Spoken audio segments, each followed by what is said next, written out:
everybody. Welcome back to the show. Today we have Dave Maconi. Dave, you're Dr. Dave Maconi? Are we? What's the prefix here? Yeah, I mean, you don't have to call me doctor, but yes. Call me Doc. Got it. Okay. Dr. Dave Maconi here. Excellent. He is the host of the Brains and Gains podcast. It's a podcast that I listen to a ton. It's had a lot of people that I think extremely prominent in the industry. You guys have had some really, really good chats on there. And I always feel like, people who listen to my podcast, my friend Brian Borstein is a mutual friend of ours that I've had on the podcast multiple times, talking about mostly nerdy hypertrophy shit. And him and Abel, I don't know Abel's last name. You guys get on the podcast a couple of times a year, I guess, and you guys like shoot the shit about stuff. And it's really fun to see you guys with like just slightly different perspectives on stuff. So I feel like we'll have if you got, as a listener, if you like the podcast where Brian has been on, I feel like we're going to have a similar topic of discussion, but from a slightly different viewpoint, which I'm really happy about. But before we jump into that, Dave, tell everybody, Doc, no, I'm just kidding. I'm not going to do that. Dave, why don't you tell everybody a little bit about yourself, a little background? I actually don't know that much about you other than I've listened to your podcast for a while. Yeah, sure. So super obsessed with the whole lifting thing since I was 12. Started as an overweight kid, went the opposite direction, became very, very skinny. So by the time I was a freshman in high school, I was 5'11", 130 pounds. So just like a stick. From there, started bulking up, got really into it. But if on my channel, you'll see kind of the journey overall of like how long that really took. I mean, even by the time I was a senior, I still, I gained 30 pounds, but I was still relatively skinny. So it was just a very long process, and just probably because I'm so goal driven, the more that I wasn't getting the results that I wanted, the more obsessed I became. It started going more and more down the rabbit hole. So it was kind of good timing, because when I finished my residency, I was thinking, well, like I have some more time now. What can I do to kind of be as involved? And, I don't know how it was for you, but for me, there was a big lifting crew within university, and then you leave university and it's just kind of different. And so, I've been listening to people in this space for a long time. I was like, well, I could start a podcast. It kind of started as like a charity project. I figured, well, if nobody listens, it'll still at least do some good there. But thankfully, people have listened. And so we just kept going with that. We're up to, I think, 185 episodes now. And so, yeah, it's been great. Like a lot of people ranging from powerlifters, bodybuilders to doctors and everything. So pretty broad topics. You mentioned charity there. Tell me a little bit more about that. Yeah. So it started with every episode I would donate to the charity of choice of the guest. And so I still do that, although now I do more donations, just kind of the ones I choose. But initially it was always just what the guest wanted. And then I've kind of just taken on more of it myself at this point. That's awesome. Making me feel like shit here. We got to start donating some shit to charity. I love that. That's awesome, dude. That's a nice motivator. I think I selfishly started the podcast to just like talk to people that I wanted to talk to. And I was like, come talk to me on my podcast so I could learn. But yeah, it's been a fun journey. How long you said in like the 180 episodes, how long you been doing it? Yeah. So we started, I remember when I first thought about it, and actually funny, I was just going over goals and I just found a Word document from 2014 on video ideas. And I never really did anything with it, because for me, the idea of having to do YouTube videos all the time just seemed draining. It's like, okay, maybe I have 50 videos in mind, and then I don't want to have to just make the same content. Whereas a podcast, it's like there's always people to talk to. There's always new topics. Like I just found that very interesting. So it was the summer of 2018, like pretty much 2 months after I finished my residency. I started to run a practice in South Carolina at the time, and it just came to me. And so I was super excited about the idea. I don't know how it was when you started your podcast, but the first week I'm like barely sleep. I got like 10 hours of content I want to do. And then now it's a much more normal, like 1 or 2 videos a week. Right. But it's been very consistent. So we're going on 4 years now. That's awesome. No, I'm a COVID baby in terms of like, not actual COVID baby, but like a lot of the impetus of like content creation was totally spurred by I'm home 24/7 now. At the time COVID hit, I was an in-person personal trainer. Okay. And well, I was doing a little hybrid at that point, but whatever. COVID was the thing that was like, okay, cool. I guess you're going like full 100% online. And part of that was like, I would definitely want to start a podcast. So yeah, it's in a similar way, just it was something that I was like, started with like a ton of episodes in the beginning. Like, not that I think I'm at literally 1 per week on average since the beginning of time, which is definitely something I want to keep up with. But what are you a doctor of, by the way? So the degree, yeah. So I'm a dentist. So doctor of dental surgery is the degree. Cool. Awesome. And you're a practicing dentist? Yes. Yeah. I'm actually in my office now. Do you also coach people in any fitness space at all? And Yep. Yeah. So, I mean, I've coached people for a long time. Obviously, starting the podcast a few years ago, it really picked up after that. But I mean, really, even since high school, I was just kind of unofficially helping people And then I started actually coaching people in college. And then now I've just been regularly coaching people. Is that a part of your businesses that you're trying to grow? More of a passion project, something in the middle? Yeah, just a passion project. I mean, total of like everything that comes from all of this is like 1 to 2% of my income. So it's really not something that like I focus on. It's just if I still enjoy it, I do it. If somebody comes to me and it's like, you know what, this is going to be more stress than it's worth, I just send them. And, there's obviously a lot of great coaches out there. So I have kind of like a list of people who I would send to. That's cool. That's awesome. Let's pivot. We're going to chat today about some nerdy hypertrophy shit, most likely, but just some of the stuff that I don't know. I was going to start. I was like, I've been thinking, oh, XYZ has boomed in the last certain amount of years, but a lot of this stuff has been a long time coming, just comes in waves. Like somebody will pop up and make some crazy polarizing stuff, and then we'll kind of get to a bit more of a nuanced place. Then it quiets down a little bit. And I think of Kaz as like this, Coach Kasim as like this person who's like made biomechanics cool again, or made it like a hot topic of conversation. But that, it wasn't the first person to do that. But let's pretend like he was and just say, hey, you and I been exposed to like a lot of the same information over the years. We've looked at like the N1 stuff, and you had what's his face on the podcast, the other guy who wrote a book on biomechanics that Kaz ended up debating. Yeah, Brignoli. And so, we've been exposed to a lot of the same like new information in air quotes in training and biomechanics over the last 5 years. And I'm curious again, because you are coaching and you're training yourself, and how has some of that, I know I'm being quite general with what that information is. We could stick with the biomechanics side of things for now. But how has that affected or not affected your training and coaching for yourself and clients? Yeah. So if I'm being honest, I don't think the recent discussion on biomechanics has changed much for me at all.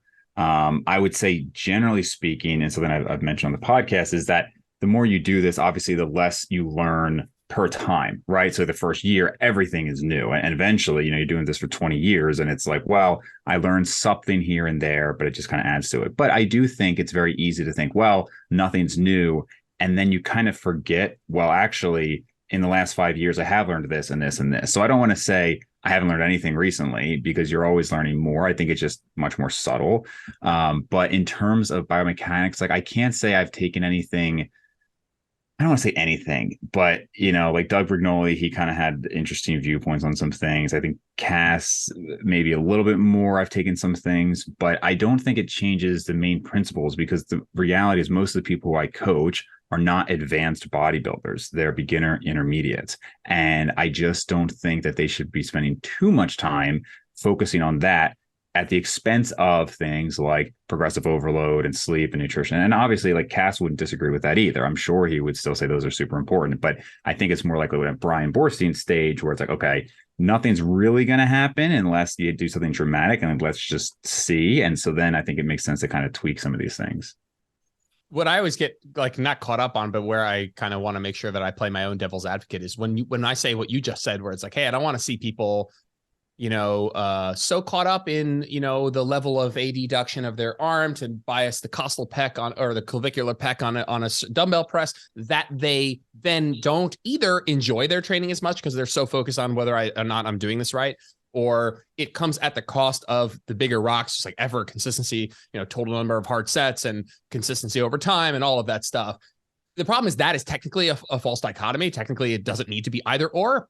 And that's like where I'm like playing my own devil's advocate, because you could do both. I mean, I can hear people already, I won't name names, people that were like, okay, just because you need to, just because that this exercise can, or this execution pattern can help bias this muscle, doesn't mean you can't train hard. In fact, that might actually help you. Okay, I hear it. Theoretically, it's a false dichotomy. But in practice, I see it actually play out that way quite often. And I see it play out, and you can tell me if this is also what you see, in the enjoyment category, which has a knock-on effect to consistency, where it's not that people then go in the gym and they don't train hard. It's that they going into the gym and there's so much second guessing of, I put it on social media and all of a sudden I have all these people critiquing it. Oh, my arm should be a little bit tucked, a little bit this. And all of a sudden it becomes not fun because the feeling of competency is not there, because it's like such uncertainty of if I'm doing this right. And that can actually affect consistency and a knock-on effect of like, well, I just don't enjoy this as much as I used to. And maybe over the long term, things fall out. Is that something you've seen? Yeah, I think so. I agree. It doesn't have to be either or. I just try to think of reality and like how people actually behave. And I hate to be the guy where it's just like, well, look at all the big guys in the gym, because I understand obviously that's flawed for a lot of reasons. But I can think of plenty of people who have this obsession with doing it a certain way. I mean, there was this guy in college who was like this quintessential character, and it was just always about how to do this perfectly. And he even, this was like well before all this stuff was as popular, and he would put out these videos on this, and it just, he didn't have an impressive physique, but more importantly, like he wasn't replicating results in many people. And I just think for most people, I tend to stick to the basics. And I know that can sound so cliche, but at least until a certain point, because again, like how many, like you got a pretty big following on Instagram, right? 25,000 or something like that. Like how many of those people are really at an advanced level that need to focus on it? Now, I think for you and me, I don't know, how long have you been lifting? 10, 12 years. Okay. So, at the 10 plus year mark, I do think one, I think it can matter, but two, I think it also keeps it more exciting to try things. Sometimes like Brian and Abel will start going and I'm usually very talkative in that group. And then they'll start talking to me about how to like get this specific fiber of the lat. And I just kind of zone out. I'm just like, all right, guys, like have fun with that. Yeah. And you, at this point, I find it, the way I would describe my relationship with this new information as it comes out is intellectually stimulating. And almost like full stop after that, not because it lacks applicability entirely. It doesn't. It totally doesn't. But I'm definitely somebody who gets like really excited about, I don't know, I'll go through waves of things that I'm really excited about learning about. And then I'll go take a million courses and I get really excited about it. And every time I scroll through like old content of myself, I'm like, yep, this was my this phase. This was my like crazy reverse dieting phase where I'm like all up in the research with Trexler. And that was like a couple months ago. We're like really excited about debunking this stuff and having these debates and stuff. And then if I go back like 2 years, a year or two, it's all of these like costal pec this and, long head, short head, bicep that. And I'm, again, not irrelevant, but I just catch myself like during moments where I go in waves. So I'm really excited about it. But what's cool is ends up happening is like you go into the extreme, you get really, you're like totally drinking the Kool-Aid. And then you can step out and you can kind of be like, all right, like I went all in on this thing. What sorts of differences was I feeling? What sort of difference did this make for my clients? And I can come with a little bit more of a nuanced approach at the end. And one of the things that I find frustrating is I don't mind if we talk about this stuff on social media. I don't mind if someone's like, hey, this is how you work the long head, short head. I've had Ben Yanes on the podcast, Ben Yanis on the podcast. And, he's like, social media strategy is like ultimate polarization. Like totally, this doesn't work, that you can't do this. If you do the tricep rope push down, like your elbow's going to fall off your body. And I find the one thing that I get bothered by is a lack, I'm not picking on his content. I just mean this general discussion of like, is a lack of like, at the end of everything you say, I need you to tell me and your following and everyone else listening where this falls in the hierarchy of importance. Like it's cool for us to talk about it, but please put an annotation somewhere of like, this is in the fucking 0.001% of stuff that's important after all of this stuff. And the problem is that makes your content seem less important. And so nobody does that. And so it's just like, hey, if somebody comes at me in the comments and they're like, well, this is more important, they might be like, yeah, you're probably right, but it's never upfront. And so nobody's figuring out, nobody has this picture of the hierarchy in front of them. And so they just like, don't know what is most important. This is one thing that bothers me. Yeah. Well, I'm smirking because you're preaching to the choir, because it's just something I talk about all the time. And it's, if you listen to the podcast, you probably heard me bring this up with respect to genetics, but it's like, I'm not expecting people to, every time they put out content, say, asterisk, by the way, the reason that I have 30 pounds more muscle than almost everybody else is because I have superior genetics, right? Like, I don't expect them to keep saying that, but it's like, I harp on it because it's like, that is the difference between this person and you, your perfectly done execution is not the difference between 30 pounds of muscle. It's probably not even the difference between 5 pounds of muscle. I mean, even Brian has said that if he, I mean, I don't know if I agree even to this extent, but he said that if he had just focused on progressive overload and just did max OT from college to now, there'd probably be a difference in like injuries and whatnot. But just from a total size standpoint, he'd be at 99% the same level. And I think it's probably close to that. I think whatever, maybe it's 95, 98, whatever percent it is, it's close enough. And I think that, as you mentioned, social media, it's so polarizing, and it's so, you're only going to get that way. But I feel embarrassed for some of these people who are like 40+ year old content creators, and they're doing these silly TikToks and everything. It's like, yeah, but that's what works, I guess. Right. I mean, the whole thing is just not like my type of stuff. So I understand that I would just never have this massive following because I'm not a very polarizing person. The more I think about like, okay, so if we're talking about like overarching discussion here of like improving exercise execution based on what you want to work from a however granular you want to get, muscle division of a muscle, etc. How important is that? And I actually think that I want to talk about this. Like, I know Brian is coming out with a podcast on his about just like his more like nihilism that he's been feeling lately. And I find that to be like such a fun, interesting discussion. This idea that I guess we'll go into today, because I've heard you, just all of you guys talk about this a little bit of like, do we all just end up at the same place anyway? And the two things I would say when the exercise execution and exercise selection based on maybe muscle fiber or muscle division accuracy, where it becomes a little bit more important to me, I think is injury prevention from an orthopedic perspective. Maybe there's like certain exercises that, again, maybe that we're blurring like exercise selection from like ability to precisely hit certain fibers, but whatever. This booming of different exercise selection and execution and biomechanics, we'll just bucket all of that. Is from an injury prevention standpoint, because like you said, max OT, like maybe you're just like, my elbows are fucked after, like this, all this barbell work, a little bit higher volume, whatever. But between that and, again, injury prevention. So to me, it's like if you're flexing a little bit lower volume approach, I think, okay, if I'm going to do less stuff, then exercise selection as a general like bucket becomes more important. And then also from an injury prevention sort of side of things, if I'm going to be lifting for the next 20 years, then I really need to focus in on this. But being so precise on it, yeah, sure, I think that maybe we take it a little far, but those are the two contexts as I come into the period of my life where I'm definitely going to train with less volume and I want to spend less time in the gym. And so if I'm bringing time down, then efficiency has to come up, and exercise selection might be one of those things that I look just a little bit closer at. Does it change a ton? Maybe not. I don't know. Is that something that, how's your approach to like how much volume and time I want to spend in the gym and how much other stuff becomes important? Has that changed? Yeah. So, and this is where I think it's hard because I think ego plays a part a little bit. So if you were the gym guy and that was kind of your identity, so you're maybe familiar with my calf experiment. So for people who don't know, for the last probably actually close to 3 years now, maybe 2.5 years, I have only trained my right calf. So I've done no left calf training. And this has ranged from 3 sets per week up to 20 sets per week. And everybody's got their little BS calf secret. You got to stretch and you got to contract and all this, right? And they are to the 16th of an inch, exactly the same size, no difference whatsoever.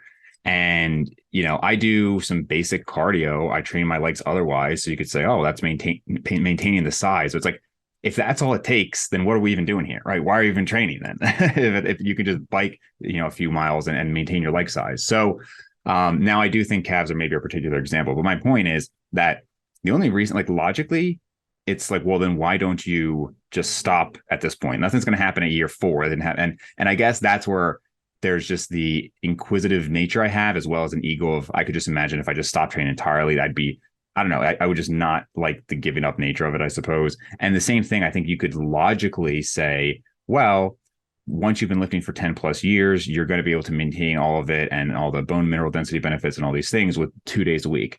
Maybe, but I think there's other benefits to doing it. And so right now I do usually full body or an upper lower split 3, sometimes 4 days a week. But I think rationally speaking, for most people, you can probably be fine on 3 days a week, maybe even 2 days a week, but certainly 3 days a week, and then just have more time for other things. I think just, again, it's hard for somebody like me to let go of that and to not at least try. I mean, I'm always trying when I go to the gym, which is probably a misconception by some people who hear the podcast, thinks that I'm just fine with maintenance. It's like, look, I'm still trying. I am just against my own will maintaining, Yeah. But I do think at some point it's like, yeah, you got to realize that maybe 6 days in the gym, 2 hours at a time isn't the best use of your time. And again, orthopedically, things will wear down faster. Yeah, I'm speaking at a conference on minimalist training, and so it's been a massive passion of this, like diving into the literature of how little we can do, and then experimenting on myself and seeing what other knobs we have to turn up if we're going to bring down like time spent in the gym. And we could circle back around to that. Brian and I had beat that one to death, but I want to talk a little bit more about the calf experiment and just like the importance of taking generalizations and doing some form of N of 1 experiments. And I will put a little preface here of like what my opinion on that is, that I think that for the average person, probably okay for you to take the average recommendations. Or what I would maybe further say is that, I don't know, man, I don't want people to get lost in assuming that they're a special butterfly. I want people to accept that chances are they're average in most genetic things and how they respond to a certain amount of volume and how they, would grow from certain muscles or from certain exercises. But, you have been doing this calf experiment. I've heard you talk about the importance of like practicing doing things on your own N of one sort of style, like practicing certain strategies on yourself and seeing how you respond. Could you maybe speak to that a little bit? And you can kind of give us a breakdown of the calf experiment. And honestly, I know Brian's doing his one arm experiment, but like, how the fuck do we reconcile that? How do we reconcile you've been training one calf for 6? Let's be totally honest. Like, you're training lower body, but like, you're not really training the function of the calf at all. Maybe when you do like leg, like knee flexion stuff, that you're training the gastroc in a length of position when you do the first degree, 15 degrees. It's like, is that really enough? Well, that's the thing, but and again, I understand that there's, I had Milo Wolf on to talk about our calves more genetically predisposed than other muscle groups. I would say they are. He would argue that they're not. I think Schoenfeld would argue that they're not. But to me, like not when what? Say again, not more what? They would say that they are not more genetically influenced than other muscle groups. Got you. And it would take a little too long to explain here, but if you watch the Milo podcast, we can kind of get into how that could or could not be true depending on how you define genetically influenced. So I won't belabor that point here, but I will say that when I did an experiment with my thighs, so I did purely isolations on my right thigh, and I did isolations plus some leg pressing on my left thigh. And after 6 months, there was about a half an inch difference. So it did seem like, despite doing adduction, abduction, flexion, and extension, there was an added benefit to also incorporating the compound exercises there. Now, even if I didn't find that result, I still wouldn't tell people to do purely isolation probably anyway, but I'm just saying, like, it was just something for me to see. And so now I will say, currently what I'm doing is I'm doing twice the pressing volume on my left side, and that has not made a difference. So even the one set on my right side compared to like 2 or 3 sets on my left has been enough to make up that difference. So that half inch difference is now gone. So, whatever you want to take from that. But I just think, like, I'm kind of just at a point where, again, it's been so long. I'm like, let me just see what happens if I do this or that. I've done plenty of pull-up experiments. And I just think for the average person, though, like you said, most people don't need to do that. I think you should try different things, but I do think there's a reason that the popular routines and the popular recommendations are popular. I think for most people, they're fine. But I do also think that if you look, and I'm certainly not the first person to say this, but if you look at the actual data of a lot of these studies, it's like, well, higher frequency was better, but then there's a huge variation among people, right? And I do think there's something to be said for trying things out and seeing how you respond. As well as maybe even during different periods of your life. It might be that, well, in high school and you were sleeping all the time and you really could recover and high frequency was great. And now you're 30 and you're thinking, well, I'm just going to go back into what I did in high school. It's like, well, that might not work anymore. And you need to, again, experiment with yourself and see what works. I also think personality within an individual changes over the long term. I think that there's a big confounding variable in my own argument for minimalist training is that a lot of the people that are preaching minimalist training are already advanced, and there's a lack of like foresight. And what I mean is that, like, I am in deep on that discussion. I'm going to ask you kind of more of a blunt question in a second, but this idea that, like, okay, here's me, here's Brian, here's Berto, here's Jeff, Alberts, people coming out talking about, I trained low volume. It's like, yeah, but did you always? And, are you, how much are you distinguishing growth now in these very late stages of your careers when you're already super mega jacked? And is this now a personality change? Because it's been a change in me. And I know that, if I talk to 20-year-old me who's like sophomore in college, I'm clanging and banging 6-7 days a week, doing God knows how much volume. It's dog shit volume. It's poorly poorly executed volume. It's probably poor exercise selection, everything wrong across the board outside of like time spent in the gym, which that box I'm checking.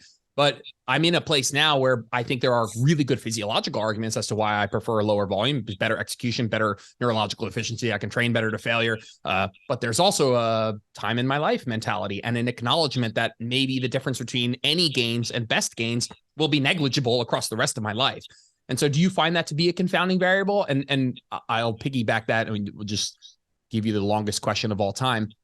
there's a hypothesis that like, so long as I'm doing enough stimulus beyond the threshold for like homeostasis, enough to grow at all, that I could just do that, conceivably low volume training, enough volume to grow, and versus, higher volume, which might technically, at least in the short, medium term, cause faster growth.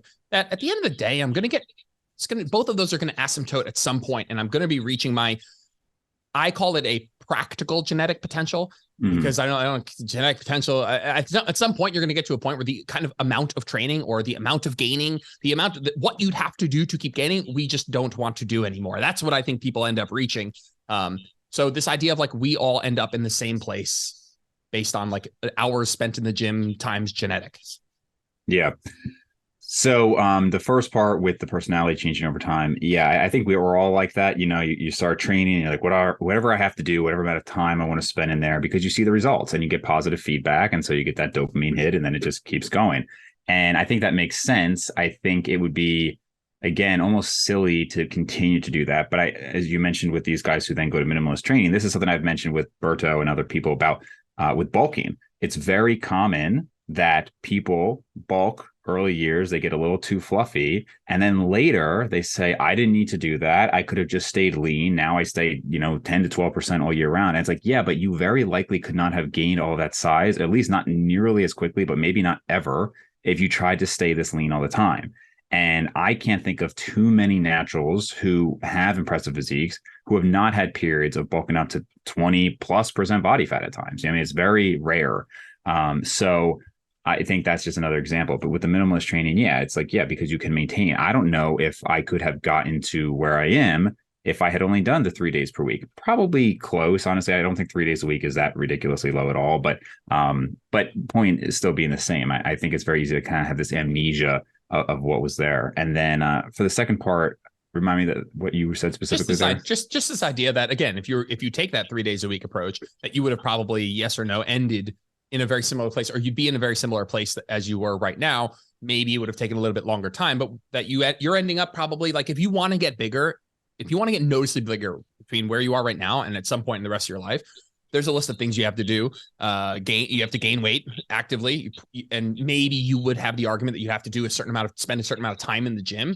And at some point, we get to a point where those aren't things I want to do. I know that I'm 10 years in, and I'm like, you could probably gain a little bit more muscle, like appreciable. You could probably look 10% bigger in your lifetime, but the list of things I'd have to do, I don't want to do them anymore. So am I at my genetic potential? No, I'm certainly at my practical genetic potential, because the list of things I would have to do over the time scale I'd have to do it, I don't feel like doing anymore.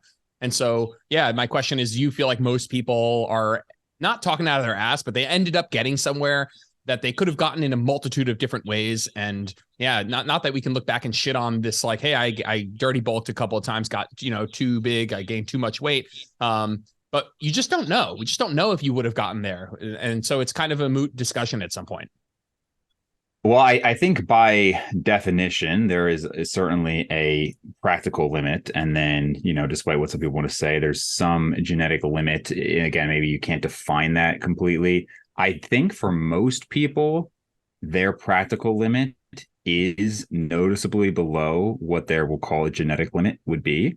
However, this is, again, where that kind of like ego kicks in, just to clarify, because I remember Abel and I were on a podcast with, I don't know the guy's name, 2 years ago, maybe a while back. And he was saying, and I understand his misconception, because based on how I talk on my podcast, one might think that I'm just not trying. And he was like, well, would it be worth it for you, Dave, if you had to like do this and this, if you could have gained 3 pounds of muscle, would you do that? And I was like, hold on, let me be very clear that I have tried everything I conceivably can under the sun to gain more. And obviously short of just like blasting tons of gear. And it's just not happening. So it's not that I have said, oh, I just don't care, it's not worth it for me. I understand for most people that is the case, but that is not the case. I've bulked up to over 220 pounds, did a 2-year bulk, and then took almost a year to cut back down, But that was after, 14 years of lifting, only to end up at the exact same 190 that I was before. Same measurement, same strength, everything. So I gained 30 pounds, even though, and it was way fatter than I, again, needed to be, but it just stopped netting things. I recently, about a year ago, went with Revive Stronger for coaching, again, just to see what would happen. Volume was basically doubled, went back from intermittent fasting, went back to 14 plus hours per day I was eating, increased calories, obviously focus on progressive overload, all of that. I looked, and then after 6 months together and then cutting back down, the pictures were, if anything, a little bit worse than before. Strength was no better. Strength maybe slightly worse or the same. And I've said many times, this is not hating on their coaching. I think they're great. I just think there's a point where it just doesn't happen. So that's where I say, well, why am I going to literally do over twice as much volume and twice as many days in the week, or twice as many days in the gym per week? It just doesn't make a lot of sense. But I do think for most people, yes, that maybe they probably could gain 3, 4, 5 pounds more muscle if they wanted to, put themselves in a hyperbolic time chamber and really dedicate a ton to it. Yeah, I'm curious to. We look at the Schoenfeld 2017 research and we see people growing from like crazy low volumes, mostly untrained people. I think that there's probably a threshold in which, from a newbie to an intermediate, that like volume requirements go up. But this idea that they go up like linearly across the lifespan, across the training career, is just like highly unlikely. And in my experience, they've actually gone down at some point. But then I say that and I'm like, yeah, but you haven't really grown. Like, how do you know? Like, you're certainly that there's a very small difference, it feels like these days, between maintenance volume and best gains, which is another way of saying that gains are just mega small no matter what. And so I just think about those people who were training with like moderate volumes in that study, with like 5 to 9 sets per muscle group per week, and getting like really nice 84% of the available gains. Just curious, what if those people put themselves on that program for life versus the group that was doing 10 to 20 sets per muscle group per week, also untrained, and they also put themselves on that for life? Like, do those people end up looking any different? What's the time scale in which they reach a certain point where they get to a point where practical gains aren't really relevant? Does that 5 to 9 sets per muscle group per week, does that actually eventually become maintenance volume for somebody? Or as execution and neurological efficiency, as those things go up, ability to train close to failure, maybe other factors, recovery factors go up, that you could reach the same point in a different time. I believe the answer is yes. I think, like you said, three days a week. If you train 3 days a week hard for 10 years, I think I look exactly the same as I do now. I think that, though. I don't know that to be the case. I also did a 2-year bulk, and I also got to 220, and I'm also now 190. And I agree. I look back on those 2 years and I think, wow, that was like most productive 2 years of muscle building. I look back 2 years later, which is where I am maybe right now, and I'm like, was it? The one thing I will say, I guess this is circling back to biomechanics, is the irony of like the kind of tongue-in-cheek Kaz, like nobody trained their iliac lats until Kaz.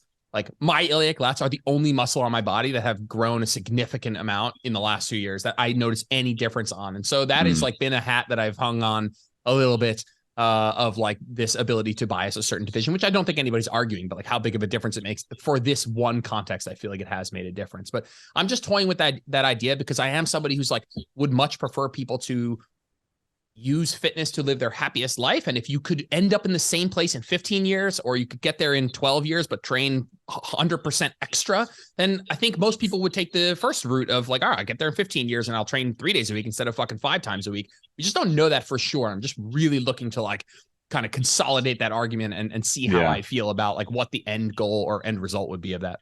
I think there are different points to be made, though, because the one topic is volume, and is doing all this volume going to be that helpful? And that's something that I don't believe. And for most people, I do think there's probably a range that they will grow. And I do think it's worth testing out. So I'm definitely not trying to say everybody's going to get the same results from everything.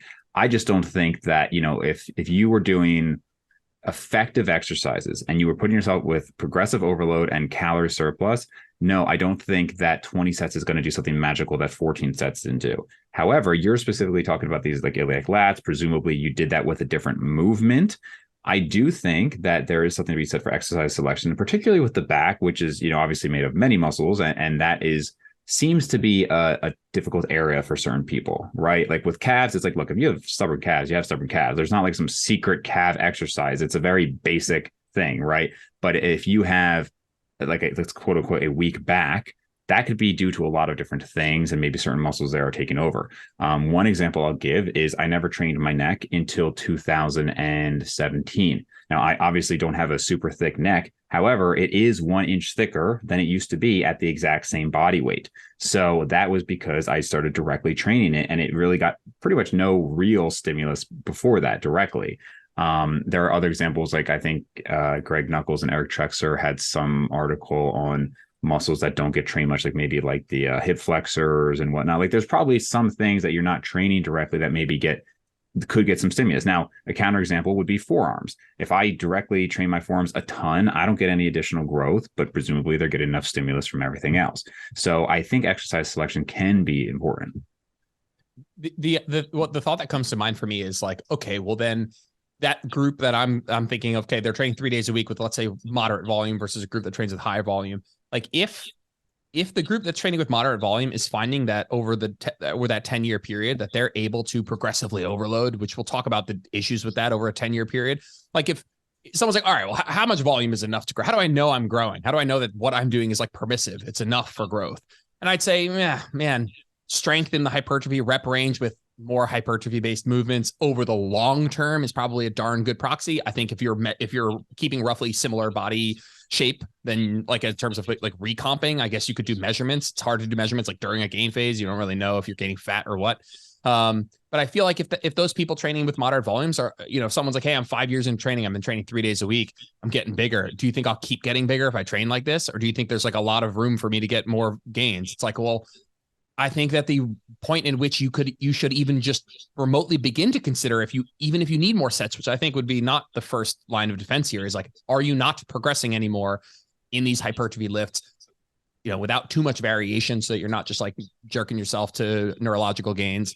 But what do you think about that? If someone's like, hey, well, first of all, what do you think about strength in the hypertrophy rep range over the long term being, outside of direct muscle biopsies and stuff being a decent proxy for growth? And if somebody is doing that 3 days a week, should they be worried at all that they're missing out on something?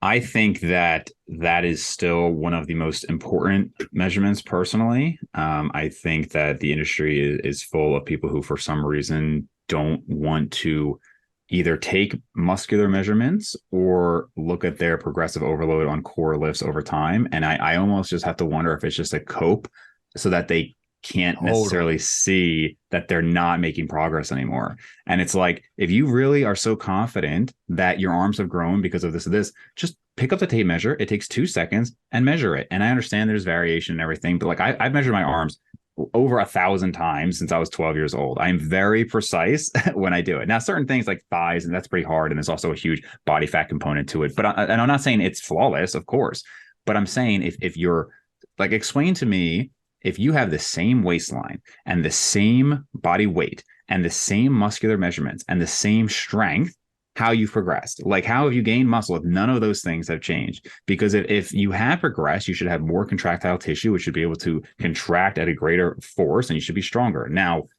I understand that it's hard to compare, like Brian's brought this point up. You maybe don't do the same lifts. That's fine. But I personally believe, and this is another thing he and I have discussed, that the neurological adaptation to a lift is a lot longer than a lot of people think it is. Some people say, oh, it's just a couple of weeks. I have gained on new exercises for months without actually growing. And while other exercises for the same muscle groups have not progressed at all, like months and months. So I think it's very tough when you not to say you shouldn't switch out exercises, but just to say that when you do switch out exercises, it can be very hard to say that the strength gains are from actual progress.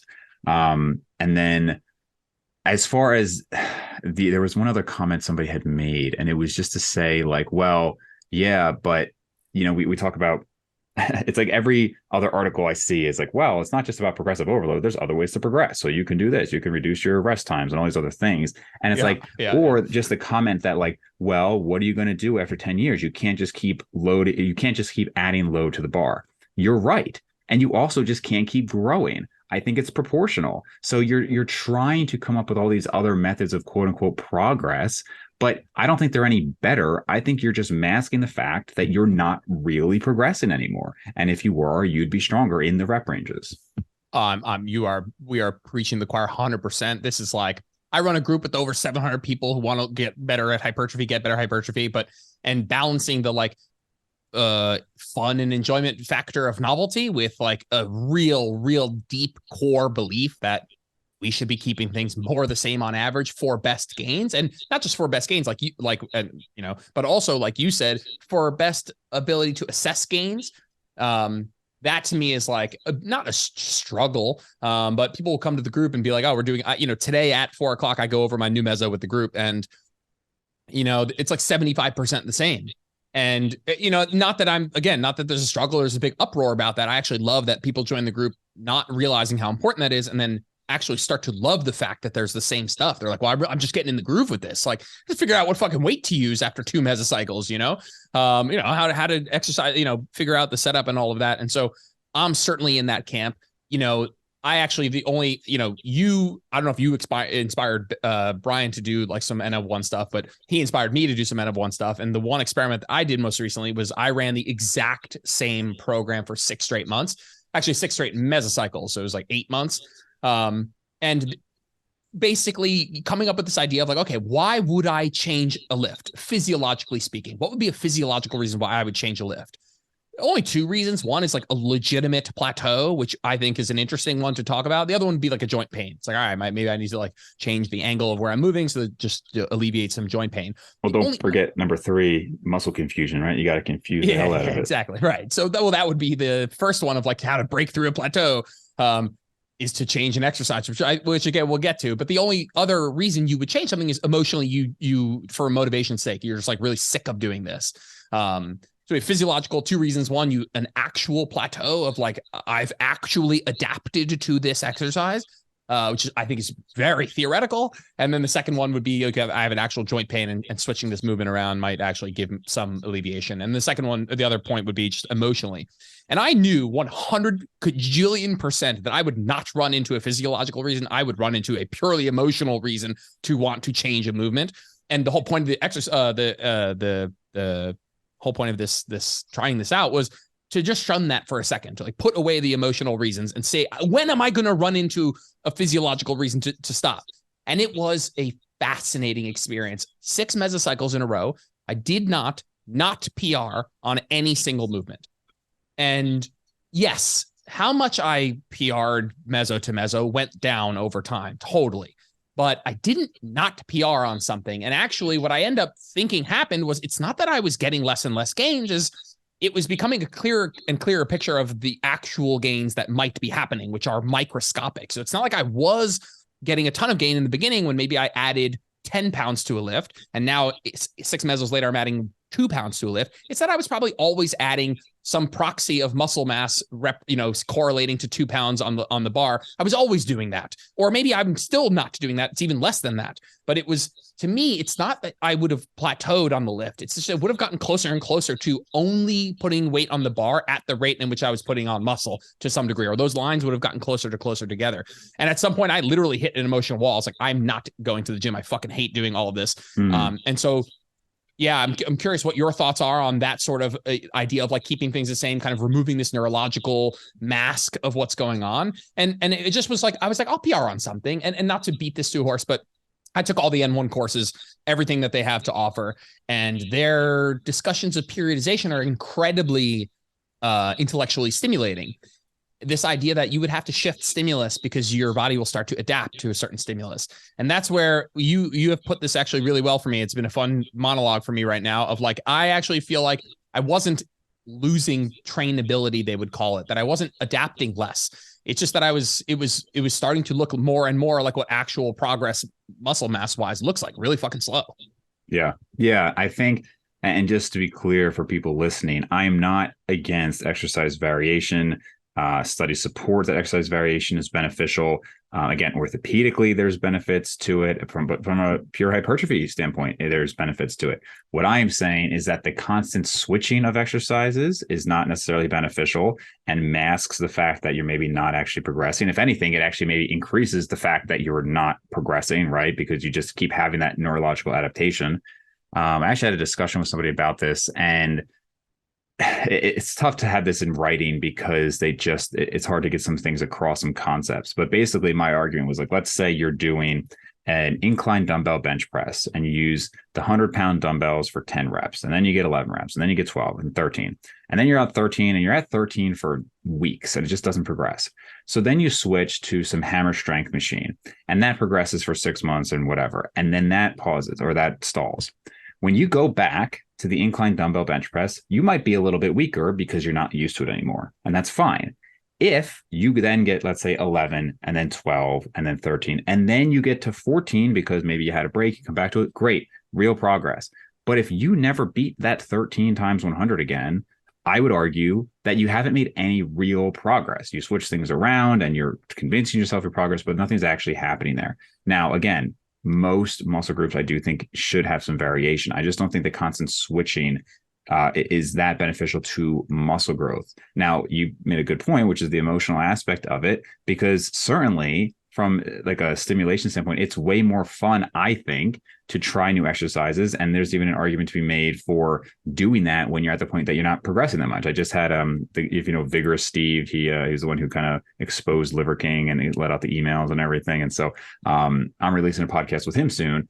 And he was just saying, like, he's enhanced and he's much smaller than he used to be. And so he mentally, it would just be problematic to try to focus on progressive overload at this point, because it's like you're 30 pounds lighter than you used to be. You're not going to be stronger. So he just has fun with it.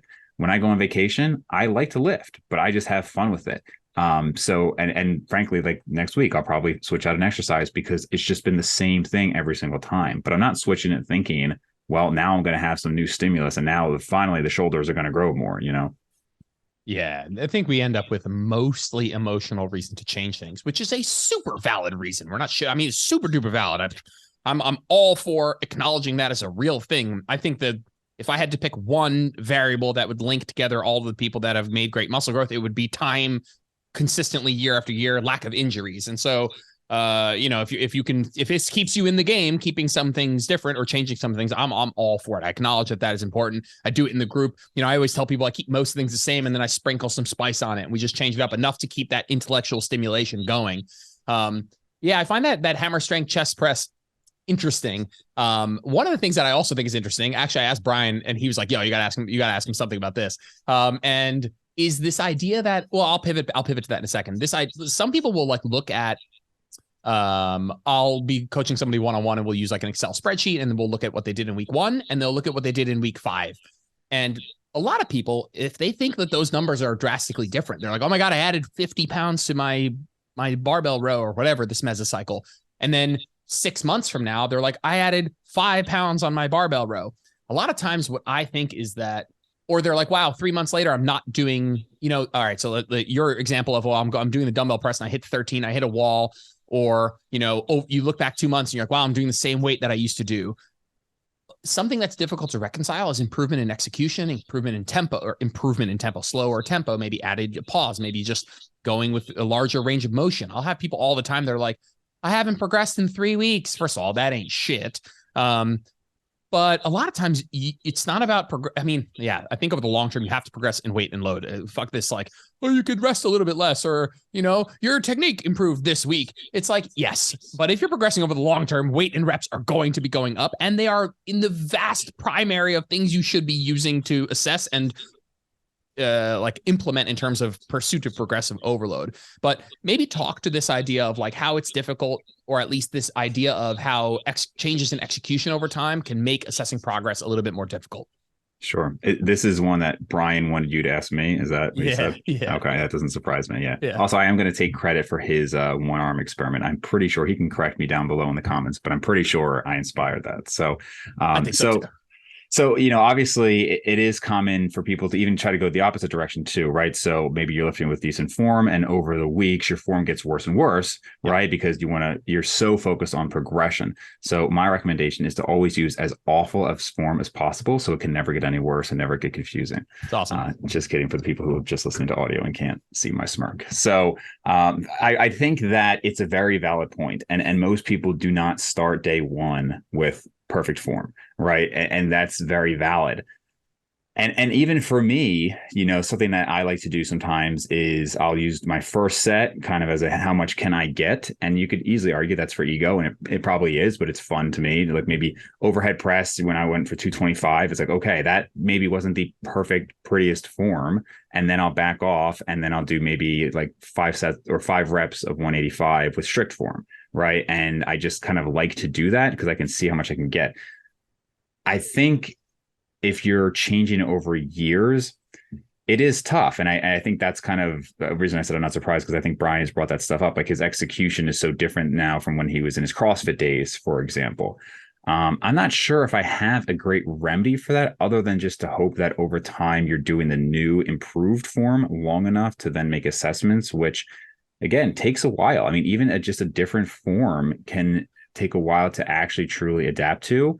And it does make comparisons hard. And it's something that you just have to, that's why I still like basics at time, assuming you're still in a phase where you're really trying to progress. Like I still do pull-ups, but I understand that not everybody can do pull-ups for, 20 years injury free. And then it does kind of muddy the waters, which is probably what happens a lot in the natural bodybuilding community. I mean, most of the guys, like the 3DMJ guys and everything, like a lot of them are doing different exercises than they used to. Not all of them, but a lot of them.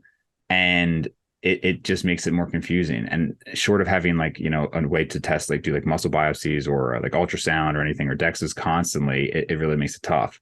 And that's where I think measurements are also helpful, and like caliper measurements, just like tape measurements, things like that. But it does, like, that's why you need multiple forms. And then I guess last thing I'll comment on is pictures, which I do kind of hate on pictures a lot of the time. And it's not that I don't think they're valid. I definitely think they're valid. I just think it's incredibly difficult to have identical pictures and have the exact same circumstances because of just like food differences and water balances and lighting differences and flex versus pumped. I mean, I'm sure we've all taken pictures even on the same day where it's like, how is this even the same person? So it's very difficult, I think, to assess with pictures, especially over a short time scale.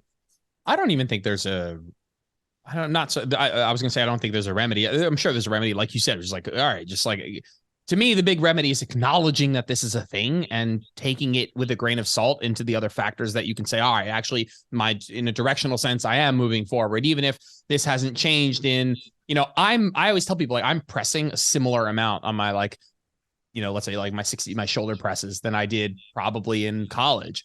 But if you take a video of that, it was just like dog shit technique, terrible range of motion, no control of the eccentric, like butt in the air, fucking ton of leg drive, probably some jack dude spotting me. And it's like, just acknowledging that this is a variable that does muddy the waters a little bit. And that usually what helps is an objective look at your technique, if that has improved, but also zooming out over the long term. Every time your technique changes, just say, hey, this is no longer exactly apples to apples. Like you were doing it with the Smith machine even, and now you're doing it with the barbell. You were doing it with one dumbbell, one hand, ipsilateral, and now it's contralateral. And it's like not apples to apples. So just for me, the remedy is acknowledging that that's a variable.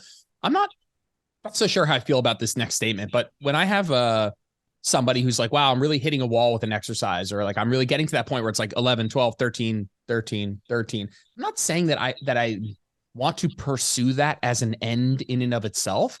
But to me, it is more likely the case that that's a good sign that you are training consistently really hard. Like for me, that checks the box that shows me that you are training hard enough, that you're pursuing progression, that you've actually hit this asymptote where things have slowed down. If someone's like 12 reps, 13 reps, 14 reps, 15 reps, 16 reps, 17 reps, that to me is more of a red flag of like, the fuck was 12 to 15 reps? Like, was that 8 RIR? Like, are we still on our way to hard training? If someone's like, 10, 10, 10, then next week 10, 10, 11, then the next week 10, 11, 11, then 10, 11, 11, then 11, 11, 11, like barely adding a rep here and there, but they're fucking trying to add a lot. To me, that's more likely somebody who should expect to see some changes over the long term than like 10, 11, 12, 13, 14, 15. To me, like, just across a large population, that's less of me being like, wow, look at the great gains you're making. Unless you're new to training, then in reality, those could all be above the threshold needed to make gains. And you could literally put 5 pounds on the bar every week for a period of time.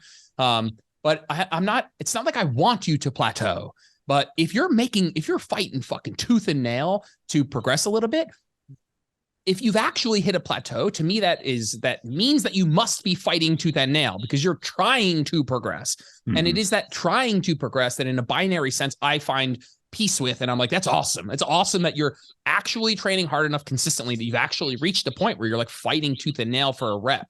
There's probably some nuance there, but that is kind of goes back to what we're talking about. If you're like, hey, I have a new exercise and I've never done this before, and I pick 25 pounds up, and by the end of the meso, I'm doing 75 pounds. Like, to me, that's not like, wow, you added 50 pounds. It's like, well, the first 4 weeks were probably a combination of not training hard enough and neurological gains.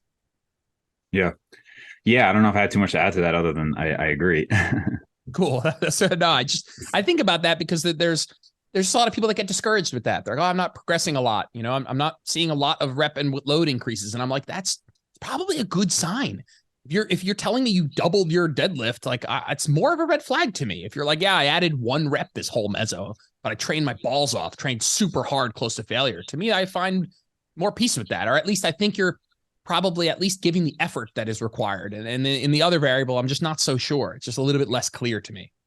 Yeah, and it's tough because when you extrapolate these things out, it's really just like what is happening over this time frame. So just an example, like Jordan. So like, what's a lift for you? Like maybe like a dumbbell shoulder press example. Yeah. What am I doing for that lift? Yeah. 70 for 8. Okay.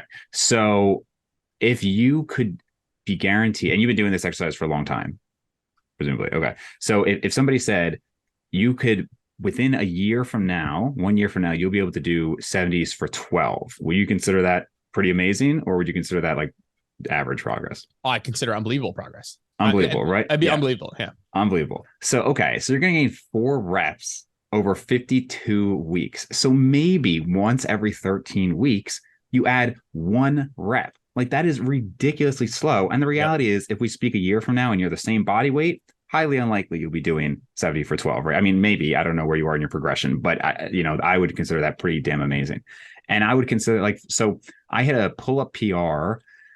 When was that? I want to say it was last year, which is pretty good after I've been doing this exercise for so long. And I did 45 pounds for 15 reps. And that was summer of 2021, because the summer of 2019, I did 45 pounds for 14 reps. So there's not a lot of people who can do a pretty good form, like full range of motion, 45-pound pull-ups for 15 reps. I'm not saying it's amazing, but it's pretty good. But it took me 2 years to gain 1 rep. And who even knows if that was neurological? Was I just doing it more, And will I ever hit 16 in my life? I don't know.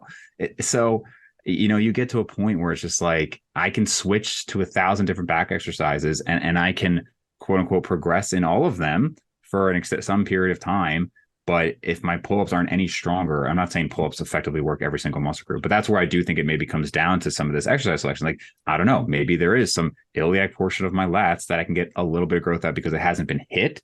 But whatever the muscles are that are pretty focused on pull-ups, they're probably 99.8% there, Yeah, I have people who will. So in my 8-month 6 mesocycle experiment, I added about 1 rep per mesocycle. That to me is fucking bonkers. I either added 1 rep or like a similar amount of load, let's say like a small, like maybe 5 to 10% load, let's say 5%. Like that to me, if you I have people in my group all the time, like, hey, I only added 5 pounds this mesocycle. I'm like, if you do that, that's 10 pounds. That's 50 pounds a year. If you do that for 5 years, you added 250. Of course, you're not going to do that. That's an insane amount of progress. If you added 1 rep to your shoulder press every mesocycle, you 10 mesocycles a year. I mean, holy shit! If you added 10 reps to your current 10 RM RDL, you will not do that. Is what yes, newbies, beginners, maybe early intermediates, which are abstract concepts in and of themselves, can probably do that. But if you do that for the long term, that's what you said. You're like, dude, 4 reps over a year. It's like one rep every 13 weeks, which is like 1/13 of a rep every week. Like it's indetectable almost. And so there's almost like this, like beating your head against the wall. You have to keep going in and keep trying. And it might not manifest itself in that extra rep just yet. And if you really want to get nihilistic, it's like how much of all these progression methods and periodization schemes are just kind of giving us something to do while that progress would have been happening anyway. Like, who's to 100%. say that if you just did the same thing for those 13 weeks, that one rep wouldn't have eventually materialized anyway? And obviously we don't have studies like that because there'd be too long and nobody's doing a 1-year study that's that controlled. But that's what I felt when I hired somebody who had worked at N1 to coach me through their periodization. I was like, fuck me up, man. Let's fucking go. I don't need to deload anymore. I could just go do supersets now. And it's, I could just train the short position. And all of a sudden I don't actually need a deload. That's tongue in cheek there. But like, I just felt like every 4 weeks I was like, all right, I'm doing mechanotransduction. And the next month, I'm going to do sarcoplasmic hypertrophy. And I'm like, yo, I am just jerking myself to these neurological changes, these novel changes. Like, this was such drastic changes. Maybe it's the same exercise, but I was doing 6x6 with a 30-second rest. Then I'm doing 10-8-8-6-4 pyramid. Then I'm doing straight sets of, and then there's like tempo drop in week 3. And I'm like, these are all cool, mechanistically sound. You can make arguments of why you're doing all of this, but I felt like there was just a huge risk in masking. And they're like, well, no, just follow the RIR. And I'm like, I know I'm good at RIR at this stage. I find myself quite good at RIR, but even as I'm quite good, I don't want to do it that often. I don't want to have to recalibrate every 4 weeks, let alone every week. And so that's where that balance of trying to keep things the same, but also enough variation that people can stay doing this for 20 years without getting bored. But I've found that as I become more minimalist, as I do less, so coming back to this minimalist discussion, as I start to do less, I realize that if I change stuff more often, I don't have like an ability to kill it with quantity, because I might be missing out and just getting these neurological gains, these like changes, learning the movements. And normally maybe that's suboptimal stimulus, but it feels good. If you're doing enough total sets in the aggregate, you could probably get by. But if I'm doing literally 6 exercises for my upper body, they need to really stay the same 90% of the time for me to not risk just getting neurological gains. Like I'm flirting with the bottom of the barrel time and volume here. I can't risk that. And so I do. What think are the that 6? becomes, I'm training 3. I'm training without trying to get too granular with like divisions of stuff. I'm training 3 presses on 3 different angles and 3 pulling motions on 3 different angles. And that's it. No side delts, no bis and tries. So I have a direct overhead pull. I have something in the middle, and I have something basically perpendicular to the torso. And same thing I'm training something for like the costal pec. So a dip, or in this case, like a costal pec cable press, is something horizontal, which I'm doing with cables as well. And then I'm doing an incline dumbbell press, and that's literally it. And took some before and afters. Are going to see what happens. I'm 3 mesocycles into that. I've noticed no difference at all. Really? You said you're 190 now? 190. And are you maintaining weight? Maintaining weight. Okay. Yep. And I'm not tracking as a variable that's up in the air, obviously. But I have been not tracking and staying 190 for the last 2 years. And so it's like at least a variable where I have some data of like, you're pretty good at staying right here within like a pound and a half. Yeah. I suspect my hypothesis is that bicep and tricep size will not change. My hypothesis might be that medial delts just aren't. They just strike me as a muscle group that doesn't get a lot of ancillary, like, secondary indirect volume. Just none of those motions really line up well at all with a lateral raise. So, not to muddy the waters, but I told myself, yeah, if you have 20 minutes on a Saturday and you feel like hitting some side delts, you'll go do that. I have yet to go do that. Don't do it. Don't mess up the experiment. Yeah, that's what I'm saying. Yeah. Well, I just anecdotally, so one of my friends I've mentioned on the podcast a few times, Kevin, he's got great delts, hasn't worked his shoulders since probably before college because he was a baseball player. So he's got some shoulder issues. So great cap delts. I have no cap to my delt. They're pretty decent from the side, but just no capping at all. And I literally just did shoulder presses for, I don't know, last 5 years, barely any laterals. When I worked with Steve from Revive Stronger, we did a ton of laterals, cable laterals, dumbbell laterals, no difference. And again, if you look at the before and after pictures of anything, my shoulders look a little bit worse. I'm not going to say it's like a significant difference, but no difference. And I actually do laterals now just because I don't feel like shoulder pressing twice a week. So I do 1 and 1. But that's just honestly just because it's more enjoyable to me to mix it up like that.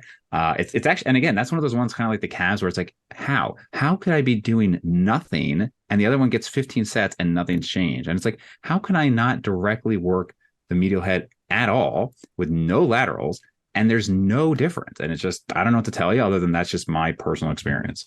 Yeah. And what would happen if you were a novice? And would that novice grow their side delts in an absolute sense more than you, who is not training them directly? Or would they just get them to their genetic limit of that muscle faster than you? Right. Or would it make no difference at all? And so that's certainly just like, again, and it's tricky for us. It would be great if I could like shrink myself down to day one and do these experiments again, just because the magnitude would be easier to measure. It's just tough to measure the difference right now. Again, I think that you've given me, again, a little motivation to do a little bit more measuring, because I do think that across all these experiments, my body shape in terms of body weight and like real size has not changed much. So there would be merit in I wouldn't be able to chalk up a change into something to like, oh, I'm up 7 pounds. So there's probably some body fat there. But that's something I could probably do more of. Photos, tricky, but have felt like I've been able to do a decent job with that in the exact same lighting, same bathroom. But you're right. Changes in 24-hour dietary intake is going to change that. It's sodium intake, bowel movements. It's going to be a ton of variables in there that you can't really control. I don't want to get overly nihilistic. I'm trending in that direction, and trending in one of the reasons I do like hypertrophy is a little nihilistic. It's a little bit of like, there are just so many ways to do it and so many ways to get really good results. I think if you were going to leave best results as something that's up for debate, but there are so many ways to progress in so many ways, so many different variations of movements. And I find that to be one of the things I love about hypertrophy. But then when you're talking about like this sort of stuff, it's hard not to get nihilistic. And I don't even think of nihilism negatively. I commented on Brian's post and I was like, this is fucking awesome. Nihilism would be awesome. Frankly, it would put like this like optimal hypertrophy crowd like out of business, which is like something I'm holding on to a tiny bit. But frankly, I'm doubling down on it. I think like I have my clients who like will get DMs from people like critiquing their form on their stories that tag me in it, and they're like, I can't believe Jordan's letting you do this. And I'm like, are you fucking out of your fucking mind? First of all, do not message my client saying that. And second, like, yeah, just an overblown. I don't know how I pivoted there, but like, just I feel like there's, I don't know, it's hard to see the forest from the trees. I guess that's all. Yeah, for sure, man. Cool, man. Let's wrap it up. I'm taking a little bit over the hour, but it's super fun chat. Definitely was like, I had an idea of where we were going to be headed. So that was really great. We'll get you back on to talk about TRT, because I think that's something that you've been talking a lot about, which I haven't had anybody come on and talk about. So we'll have to do that. So drop a line, tell people where they can find you. I'll link all the podcast stuff in the show notes. Cool. So Instagram, Dave_Maconi, brainsandgainspodcast.com, and Brains and Gains podcast on YouTube. Cool, man. Awesome. I don't know. You had mentioned that you want to put this up on YouTube. I don't know if all of our cursing makes it up on your YouTube. It's not great for the algorithm, but it should be fine. Yeah, we'll put it up there. All good, man. Thanks so much for your time. All right, man.